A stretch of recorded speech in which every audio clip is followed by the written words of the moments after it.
Okay, let's unpack this next chapter. If you've been with us on these deep dives, you know we followed quite a story.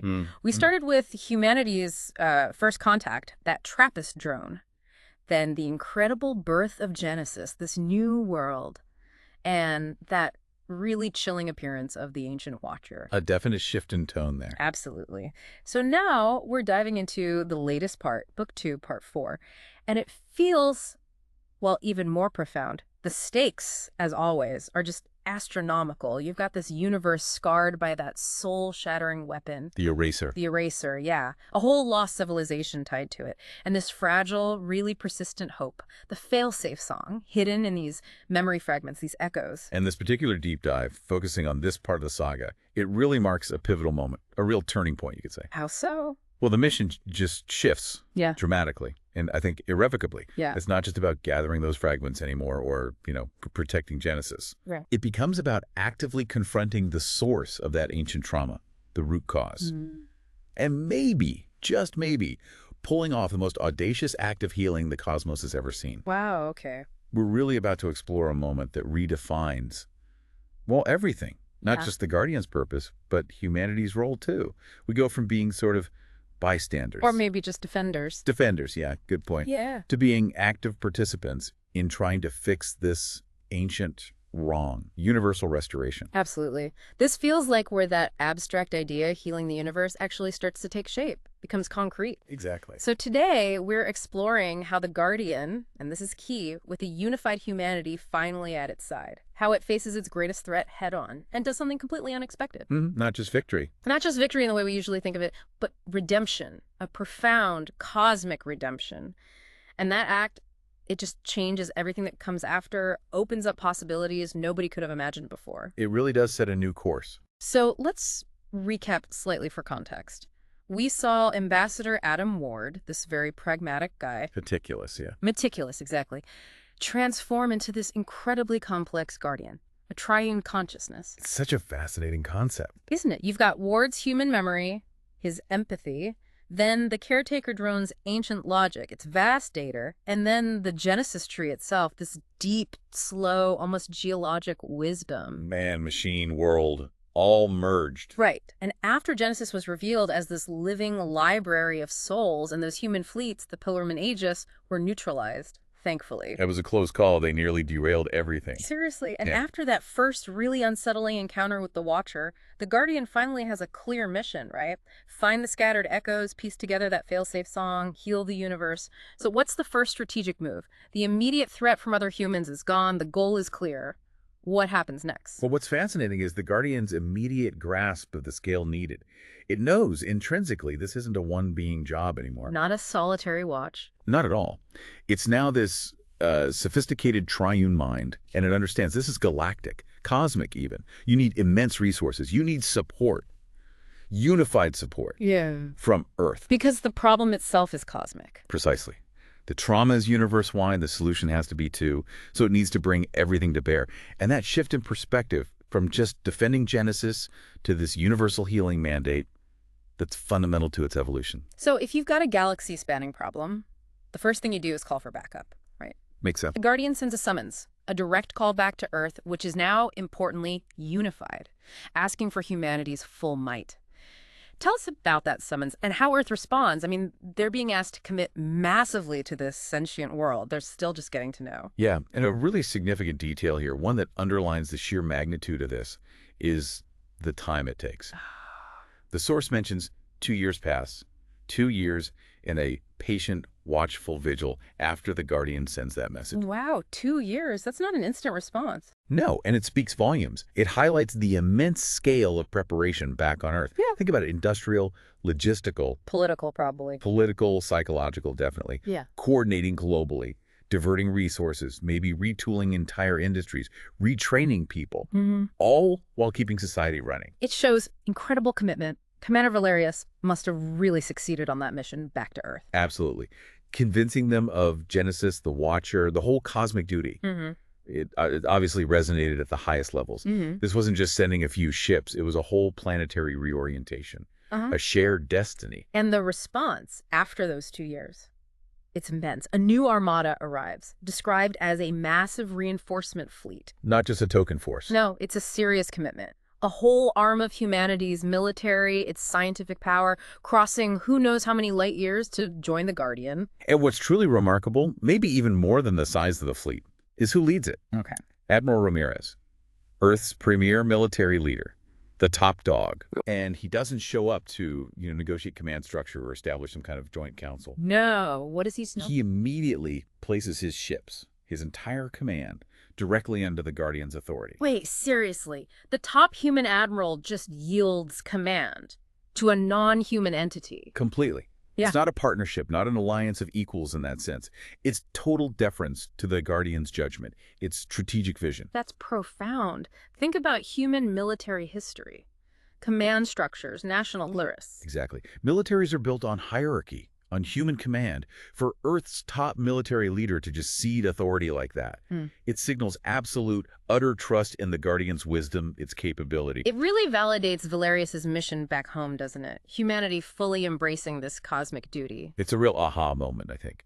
It shows how far humanity's understanding has evolved, its place in the galaxy, its responsibilities, willing to put its fate, its most powerful forces, under this enlightened non-human leadership. It suggests the threat of the eraser, the watcher, the hope of the song. It just changed everything for humanity's priority. Fundamentally altered them, yeah. The stakes became so high that traditional power structures just got set aside for the greater good, for the mission. But that does raise a question for me. From Earth's perspective, that's an incredible gamble. Handing over your main fleet. What does that mean for human military command going forward? Is this a new model for, interstellar alliances? Could be. And how did Earth's government, UNSA High Command, react? Did Ramirez just do it? Or was this a decision debated back home? It implies such deep trust, but maybe some controversy too. The source doesn't really give us the blow-by-blow of Earth politics, unfortunately. Mm-hmm. But the fact that Ramirez, the top admiral, acts so decisively, it suggests either the evidence Valerius brought back was just overwhelming. Undeniable proof. Or the threat and the promise were so profound they just cut through the usual political noise. A swift, decisive shift in global thinking. It really does showcase humanity's ability to unite when faced with something truly existential, truly cosmic. And yeah, maybe it is a precedent for future cooperation, trust and shared purpose over power struggles. Okay, so the Guardian now has this powerful armada under its command, unified humanity at its back. It can finally begin the quest in earnest, as the source says. Resources, commitment, the guiding intelligence. What's the very first target? Where do they go first to find a piece of this failsafe song? The first target identified, and this comes from the Guardian itself, is the keystone of harmony. Harmony, okay. And its location is interesting. It's in a vast, peaceful community of lesser echoes within the Nexus. So not alone, it's nestled amongst others. Right. Hundreds of other psychic imprints from that lost civilization. Right. Less powerful, maybe less complete than a keystone, but still sentient echoes.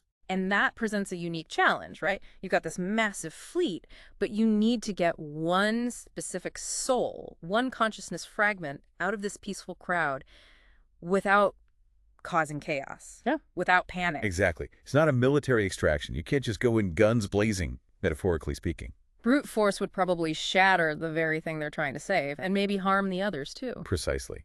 So it requires finesse. Yeah. A different kind of power. And this is where the Guardian's really innovative methods shine.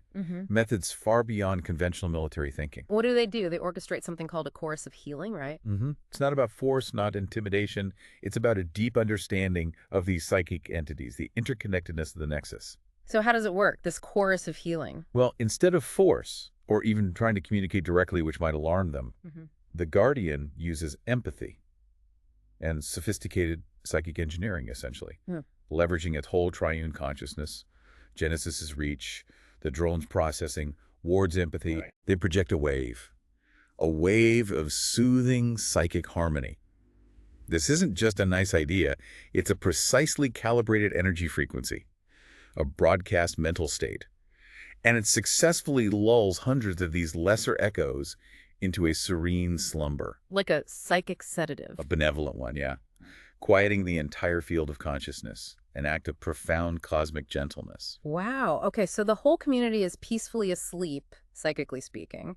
Then what? Then a perfectly targeted approach. Once that blanket of calm is there, the Guardian projects a single clear note, a specific frequency maybe, a psychic call sign. That only Harmony would respond to. Exactly. It's designed to call only to the keystone of Harmony. Imagine that cosmic lullaby calming everyone down.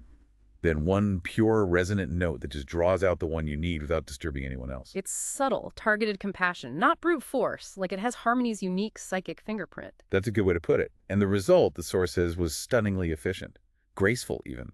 The great soul emerged gracefully from the slumbering mass, drawn by that specific call. And they secured it. Secured it in a prepared ghost shuttle. Mission accomplished. And the source calls this first mission a perfect success. That must have really cemented the trust of Ramirez and the human fleet, seeing this unconventional, compassionate method work flawlessly right out of the gate. Absolutely. It showed the Guardian's approach wasn't weakness, it was an unparalleled strength. It really makes you think, doesn't it, about how we approach complex problems. Sometimes aggression isn't the answer. Sometimes it's understanding, empathy, patience, a gentle, targeted touch. That seems core to the Guardian's whole philosophy here. Foundational, I'd say. It's not just what they do, but how they do it. So Harmony is safely secured.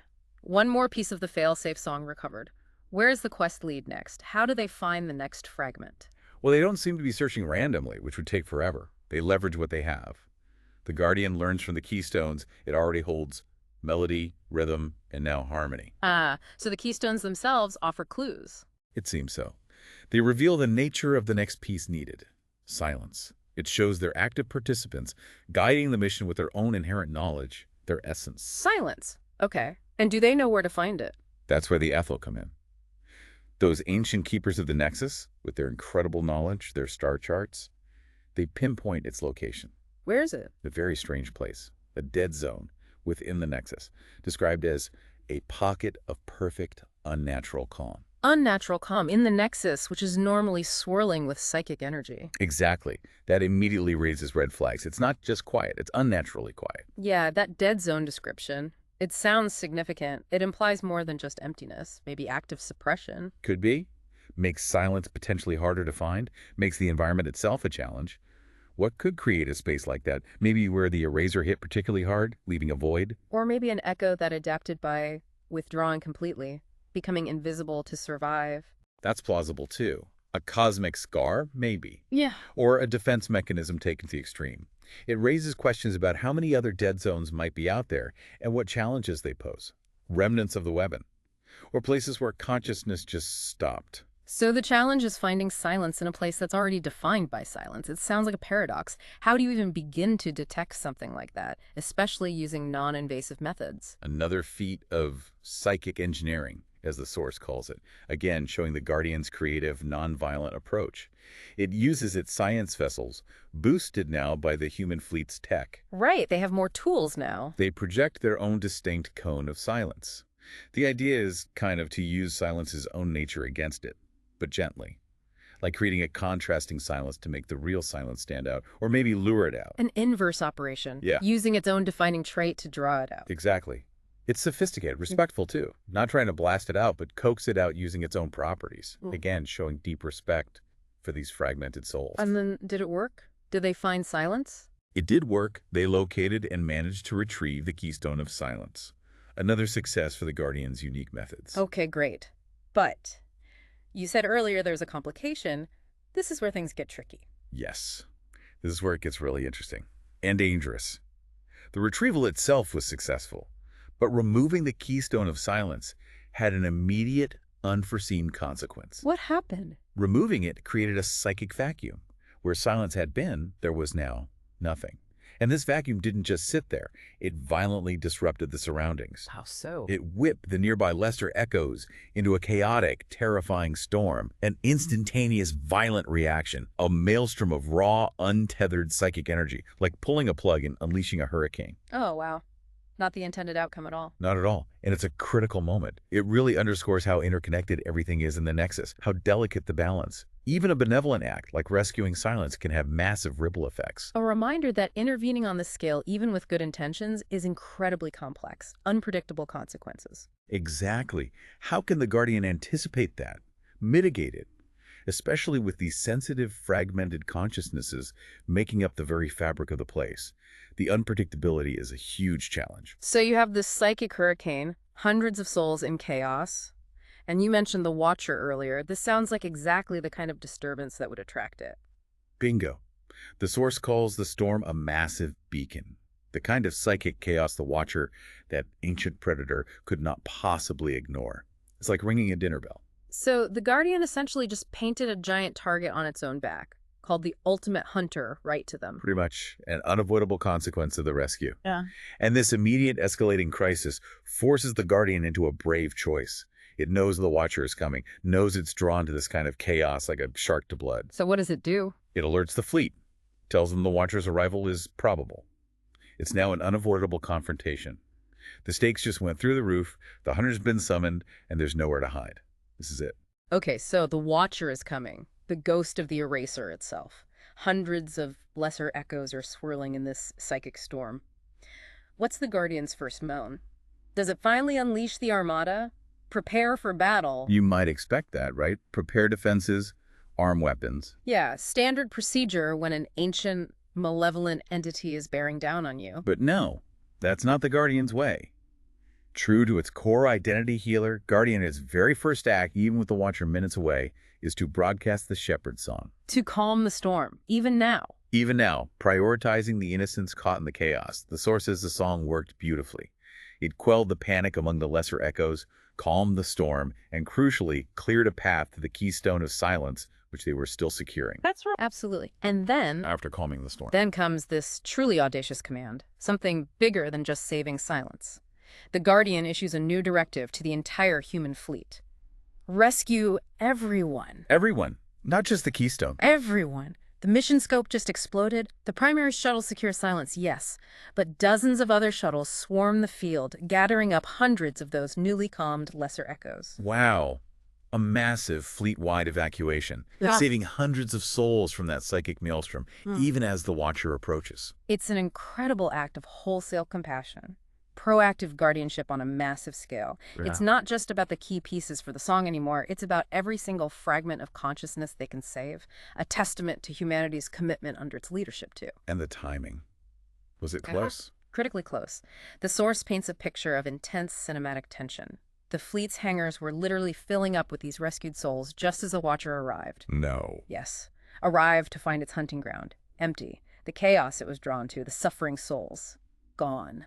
Spirited away moments before it got there. The ultimate predator arriving to an empty table, it must have been furious. Enraged. That's the word used. This being of ancient hate, born from the eraser weapon. It focused its full attention on the fleet. It wasn't just hunting now. It felt cheated, mocked even, by this display of rescue and compassion. So its malevolence just amplified, focused entirely on the Guardian and the fleet. Exactly, setting the stage for a direct confrontation. A cosmic chase scene, then. What does the Guardian do? Recognizes the immediate danger, especially to all those vulnerable rescued souls. Orders a great escape, an emergency fleet-wide jump back to Genesis, the only sanctuary they have. Can they outrun it? Jump away? They try. A synchronized jump through hyperlane. But the Watcher, it's not bound by normal rules. What does it do? It latched a tendril of his consciousness onto the emissary's hyperlane wake. Piggybacked on their jump. Through hyperspace. Essentially, yes. Yeah. Imagine jumping through dimensions, bending space-time, thinking you've escaped, only to find your pursuer literally grabbed onto the faint trail you left behind in reality itself. That's terrifying. It highlights how unique, how relentless the Watcher is. There's almost no escaping it. Its capabilities are just different, not just physical pursuit.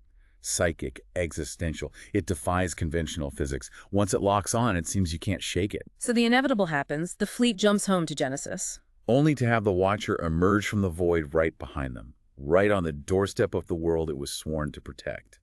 The final confrontation is here. No more running. The ultimate crucible, as you said. Genesis, the keystones, humanity. All vulnerable. Everything on the line. This is the moment. The ultimate test of the Guardian's nature. And this is where it gets truly mind-blowing. The Guardian's final choice. You'd expect a final stand, weapons blazing. But no, it would not meet hate with hate.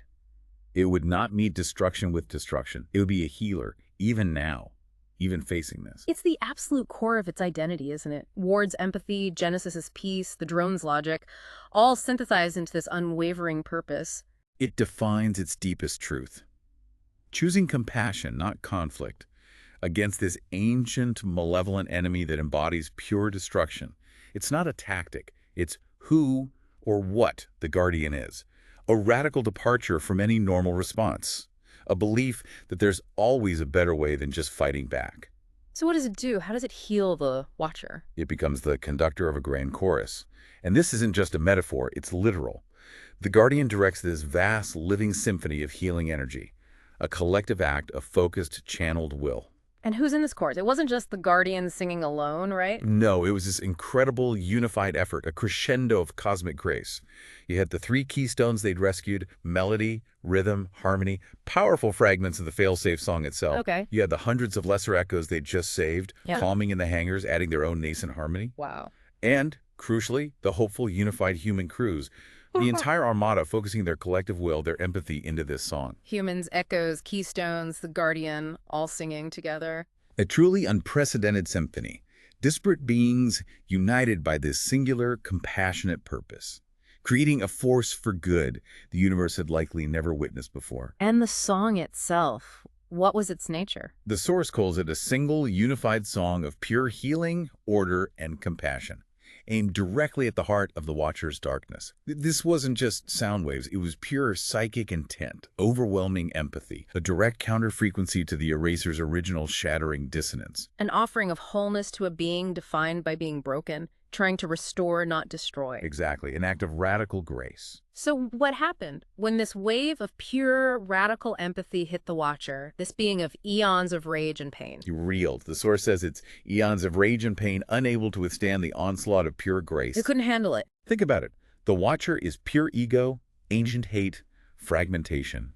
It's fundamentally incompatible with selfless unity, with pure grace. It literally couldn't comprehend it, let alone resist it, like pure darkness just evaporating in overwhelming light. Its very essence, built on hate, was disarmed by the song's coherence and love. It makes you wonder, can even the deepest, most ancient hate be healed by pure empathy? The story seems to suggest.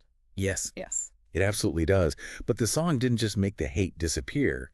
It did something much more profound. What? It found the original terrified Eraser soul buried within the Watcher, and it began to mend its shattered mind. Wait, the original soul buried inside? Yes, that's the key insight.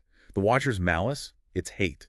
It wasn't inherent evil, it was a symptom of the unimaginable trauma of being the Eraser weapon, of being forced to unmake civilizations. The song bypassed all the layers of rage and found the original victim at the core. So, the Watcher wasn't just evil, it was broken. Fundamentally broken. It was one of the first victims of the weapon it represented, warped and twisted by what it was forced to do, the trauma it endured and inflicted. Or it's like that changes everything. An aha moment that flips the whole narrative. The monster was actually a patient needing healing. Exactly. And as the song mended that original core, the darkness, the hate, the malice, it just dissolved. Yeah. Like smoke in the wind. Gone. Gone. And in its place, a new, brilliant golden echo appeared. Pulsing not with aggression, but with dawning, tearful gratitude. Gratitude. A rebirth. Yeah. A fundamental reordering. It was no longer the Watcher. It was something entirely new. The source called it the first and only healed Eraser. The first healed Eraser. That's monumental. And its very first thought, sent directly to the Guardian, wasn't a threat, wasn't pain. It was, thank you, I remember. I remember. Just like that. What does it remember? The agony of being the weapon, its life before, the act of firing it. We don't know for sure yet. But the possibilities are staggering. Is remember the pain, its original peaceful existence, the unspeakable act from its own perspective, the suffering it caused, the suffering it felt. It's this profound moment of consciousness returning, memory, and potential redemption for being defined by destruction for millions, maybe billions of years. That memory could unlock everything. So the Guardian didn't defeat its enemy. It didn't destroy it. It redeemed it. Transform the ultimate threat into an ally, something grateful, something that remembers. That's just incredible. So much more powerful than just winning a fight. That really is the ultimate so what, isn't it? The biggest takeaway from this whole arc, the greatest threat, the entity hunting the very souls they needed to save, becomes their most powerful, most grateful new ally. It's a complete reversal, a testament to the Guardian's philosophy, its unique power. And it completely changed the quest, doesn't it? Completely. They now have an insider, someone who knows the original trauma, the nature of the eraser weapon, the origins of the failsafe song from the inside. This healed eraser offers a direct path to universal healing, maybe even an accelerated path. Through its memory, its perspective. Exactly. The source explicitly says the path to completing the failsafe, to healing the universe, is now clearer and brighter than ever before. It's a total paradigm shift from desperate survival and collection to proactive universal healing and deep understanding, led by this utterly unimaginable ally. Wow. Just wow. From that cadet in the simulation, making wise choices, to the pragmatic ambassador, to this transcendent guardian who redeems the embodiment of ancient hate. What a journey. It's hard to even wrap your head around that kind of transformation. It suggests true power isn't about destruction, is it? It's about the capacity for change, for compassion. Yeah. And this final act, this redemption, it fundamentally redefines the mission for everyone, humanity, the guardian. It's not just protecting a seed or gathering souls anymore. It's about a universal act of healing, restoration, with empathy and compassion right at the core, showing a power greater than any weapon. It proves, maybe, that even the oldest, darkest evils, beings defined by eons of malice, might just have a spark inside worth saving, something that can be mended. No wound too deep to be healed. No brokenness beyond repair. That seems to be the message. So what does this mean going forward for the quest? With a healed eraser on their side, remembering who knows what possibilities open up, finding the rest of the keystones, completing the song, how will this redeemed being guide them? What secrets will it unlock? They have the ultimate guide now, it feels like. Well, consider this thought. If one ancient evil, born from eons of hate, can be healed, what other wounds across the cosmos might be mendable? What does it truly mean to heal the universe when you're dealing with trauma on that scale? Right. The story started with survival, moved to guardianship. Now, it's about universal redemption on a scale we couldn't have conceived of at the start. It makes you rethink good and evil and the sheer potential of compassion against ancient trauma. The journey ahead isn't just survival now, it's restoration. A deep thought indeed. The universe as a tapestry, and maybe even the most torn threads can be rewoven. Something like that. Until next time, keep diving deep into the knowledge.